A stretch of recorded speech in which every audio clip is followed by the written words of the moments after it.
Hello दोस्तों, कैसे हैं आप सभी लोग। स्वागत है आप सभी का मेरे यूट्यूब चैनल मैथ्स विद नमन पर।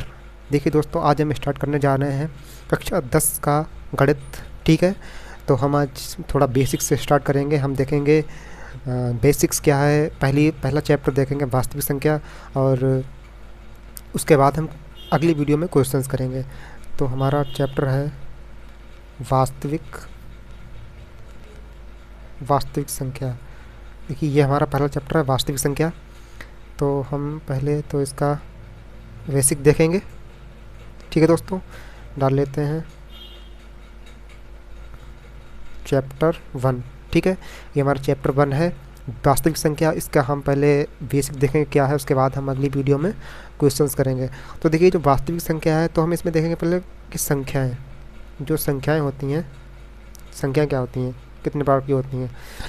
तो दोस्तों देखिए, जो संख्याएँ होती हैं वो दो तरह की होती हैं। ठीक है, नंबर 1 वास्तविक संख्या। ठीक है साथियों, और नंबर 2 जो है काल्पनिक संख्या है। तो एक तो हमारी वास्तविक संख्या हो गई और दूसरी काल्पनिक संख्या है।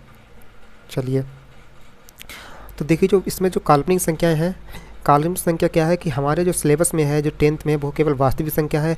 काल्पनिक संख्या का जो प्रयोग है या काल्पनिक संख्या जो पढ़ेंगे वो हम क्लास 11th में पढ़ेंगे। अभी केवल 10th में हम वास्तविक संख्या, रियल नंबर ही पढ़ेंगे। देखिए, काल्पनिक संख्या क्या होती है कि इस तरह से अगर कोई क्वेश्चन आ गई 0, हमें इसमें एक्स की वैल्यू फाइंड करनी है। तो एक्स स्क्वायर बराबर -3, एक्स बराबर प्लस माइनस अंडर रूट -3। और जब यहाँ से हम जब x की वैल्यू निकालेंगे तो यहाँ से फिर क्या होता है कि जो काल्पनिक संख्या है, फिर यहाँ से काल्पनिक संख्या स्टार्ट होती है। फिर वो हम i का मान रखा जाएगा, इस तरह से फिर आगे निकालेंगे। जो समृद्ध संख्याएं होती हैं क्लास 11th में, उसमें हम पढ़ेंगे इसको। ठीक है, तो चलिए हम स्टार्ट करते हैं। वास्तविक संख्या क्या होती है तो देखेंगे पहले वास्तविक संख्या में कौन कौन सी संख्याएँ आती हैं। चलिए, तो देखेंगे वास्तविक संख्या में जो संख्याएं आती हैं, पहले हम उनको लिख लेते हैं सही से, और उसके बाद हम एक एक के बारे में देखेंगे कि क्या किसकी पहचान होती है। तो देखिए, पहले वास्तविक संख्या में क्या संख्या आती है, प्राकृतिक संख्या। चलिए, प्राकृतिक संख्या लिख लिया हमने। नंबर 2 क्या, पूर्ण संख्या। ठीक है, फिर पूर्णांक भी इसी में आते हैं। जो हमारी वास्तविक संख्या होती हैं, पूर्णांक भी इसी में आते हैं। ठीक है, अपरिमेय संख्या और परिमेय संख्या, ये सब हमारी जो हैं वो सब हमारी वास्तविक संख्या में आती हैं। ठीक है, ये इतनी। अब देखिए, हम एक एक करके देखेंगे कि प्राकृत संख्या क्या होती है, पूर्ण संख्या क्या होती है, पूर्णांक क्या होते हैं, परिमेय क्या होता है। चलिए, उसके बारे में हम डिस्कस करते हैं। तो हमने जैसे पहला नंबर प्राकृत संख्या डाला, तो हम प्राकृत संख्या से ही देखेंगे। तो हमारा एक नंबर है प्राकृतिक संख्या। अब हम देखेंगे प्राकृत संख्या क्या होती है। देखिए, प्राकृत संख्या को हम नेचुरल नंबर भी कहते हैं या काउंटिंग नंबर भी हम कह सकते हैं इसको हम। देखिए, प्राकृत संख्या जिसको हम नेचुरल नंबर भी बोलते हैं। ठीक है, देखिए, तो हम देखेंगे प्राकृत संख्या कौन कौन सी प्राकृत संख्याएं होती हैं। तो चलिए, हमने लिख लिया। देखिए, प्राकृत संख्याएं। अब यहाँ से हम एग्जाम्पल के तौर पर देखेंगे कि कौन कौन सी संख्याएँ जो होती हैं जिन्हें हम प्राकृत संख्याएँ कह सकते हैं। तो देखिए, यहाँ पर हम एग्जाम्पल के तौर पर देखेंगे जो नेचुरल नंबर होते हैं। देखिए, 1 2 3 4 5 6 7, ये सब नेचुरल नंबर ही होते हैं। ठीक है, 8 9 10, ये क्या होते हैं, नेचुरल नंबर होते हैं। ठीक है, ये प्राकृत संख्याएं होती हैं। तो बस इतनी बात बताने वाली है, नेचुरल नंबर। चलिए, नंबर 2 क्या था, पूर्ण संख्या। नंबर 2 है पूर्ण संख्या। देखिए, पूर्ण संख्या इंग्लिश में क्या कहते हैं, होल नंबर। ठीक है, इसको कहते हैं हम होल नंबर। तो इसको W से दर्शाते हैं, इसको W से हम प्रदर्शित करते हैं। ठीक है, अब देखिए, होल नंबर होता क्या है। ठीक है, तो हम ये देखेंगे होल नंबर होता क्या है।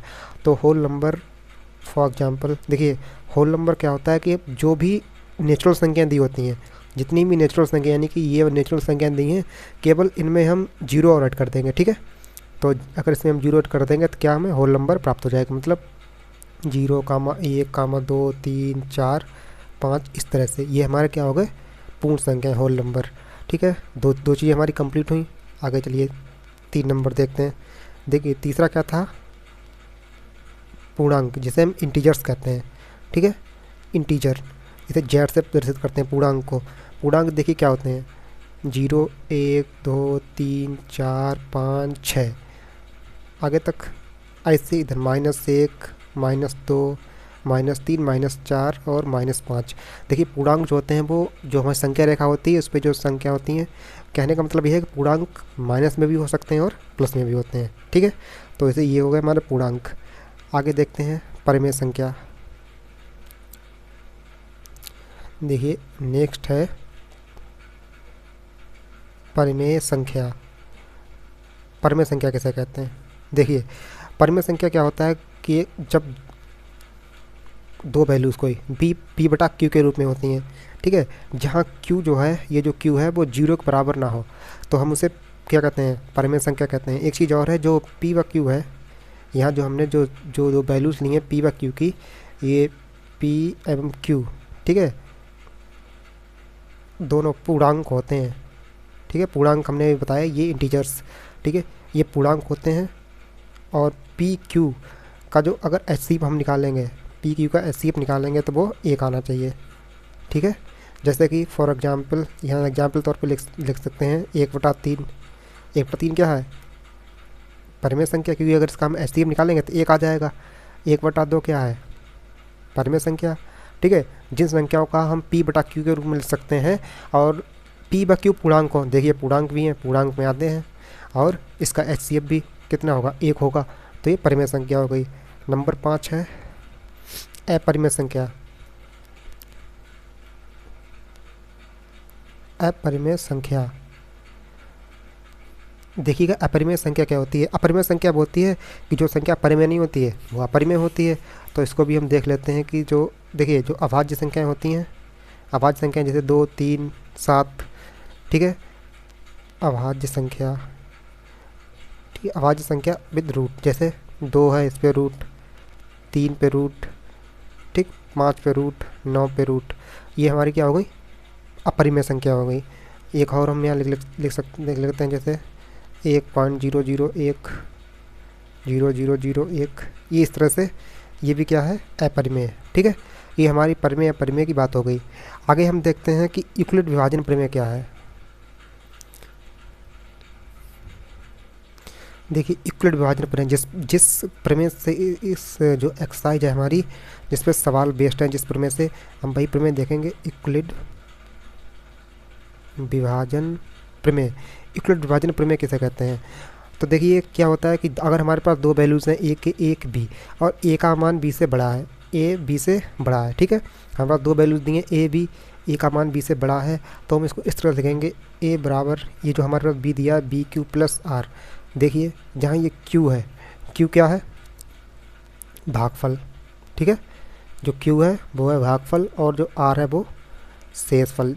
अभी इसको हम एक एग्जाम्पल लेके भी समझाएंगे। ठीक है, ये क्यू जहाँ भागफल और आर जहाँ है शेषफल। ठीक है, इतना हो गया। अब एक चीज़ देखिएगा ये क्या होता है, किस तरह से एग्जाम्पल लेंगे तब समझ में आएगा ना।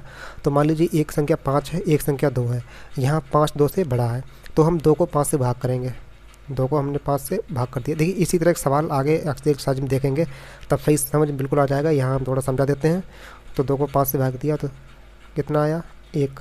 अब देखिए ये जो 1 है यहाँ, एक, ये क्या हो गया, भागफल, और ये जो है क्या है, ये हो गया शेषफल। सही, ये भागफल हो गया, ये शेषफल हो गया। तो देखिए हम किस तरह से लिखेंगे, ये जो ए वाला पद था मतलब 5, इसको हम इस तरह लिखेंगे, यहाँ लिखें अतः यूक्लिड विभाजन प्रमेय से। देखिए यहाँ कितना है, सॉरी 5, ठीक है, बराबर ये 2 इंटू क्यू प्लस 1। और एक चीज़, हाँ एक चीज़ और मैं आपको बता दूंगा, यहाँ एक चीज़ और लिख लीजिएगा, जो ये आर होता है, आर की वैल्यू हमेशा बी से छोटी होती है और 0 से बड़ी अथवा 0 के बराबर होती है, जो ये आर होता है। तो देख लीजिए ये आर है, ये आर ये बी था, तो ये आर की वैल्यू यानी कि 1 2 से कैसा है, छोटा है। देखो यहाँ था आर बी से छोटा, ये बी है, तो आर जो है बी से छोटा है और जीरो से बड़ा होगा, जीरो बराबर होगा। देखो जीरो से बड़ा है, ठीक है। तो 5 सॉरी यहाँ आर लिख लीजिए, कोई दिक्कत नहीं। 2 इंटू क्यू की वैल्यू कितनी थी 2 प्लस आर की वैल्यू 1। अगर हम इसको सॉल्व करेंगे तो 5 प्लस 1 सॉरी 4 प्लस 1 कितना आ रहा, 5 आ गया। तो देखिए हमारा एल एच एस बराबर में आर एच एस, यानी कि दोनों पद हमारे कैसे आ गए, बराबर आ गए, ठीक है। तो यही है यूक्लिड विभाजन प्रमेय। इसी से बेस्ड क्वेश्चन हम आगे करेंगे। देखिए एक एग्जाम्पल और लेते हैं। देखिए 7 और 3 दो संख्या है, 7 3 से बड़ा है, ठीक है। तो हम यहाँ लिख, देखो 3 को 7 से पहले भाग करेंगे, तो ये Q हो गया, ये R हो गया। अब लिखेंगे यहाँ यूक्लिड विभाजन द्वारा, ठीक है। तो यूक्लिड विभाजन द्वारा क्या होगा, 7 बराबर ये 3 है Q प्लस R, तो 7 बराबर 3 इंटू क्यू की वैल्यू 2 प्लस R की वैल्यू 1। अगर इसको सॉल्व करेंगे तो 6 प्लस 1 बराबर कितना आया 7, और इधर भी 7। तो हमारा प्रूफ हो गया, ठीक है। इस तरह से यूक्लिड विभाजन प्रमेय का प्रयोग करेंगे, ठीक है दोस्तों। जिन लोगों ने अगर चैनल को सब्सक्राइब नहीं किया है तो वो चैनल को सब्सक्राइब करें। और अगली एक्सरसाइज चैप्टर 1 जो पहला चैप्टर है उसका पहली एक्सरसाइज हम इसी चैनल पे अपलोड करेंगे। तो थैंक यू, धन्यवाद दोस्तों।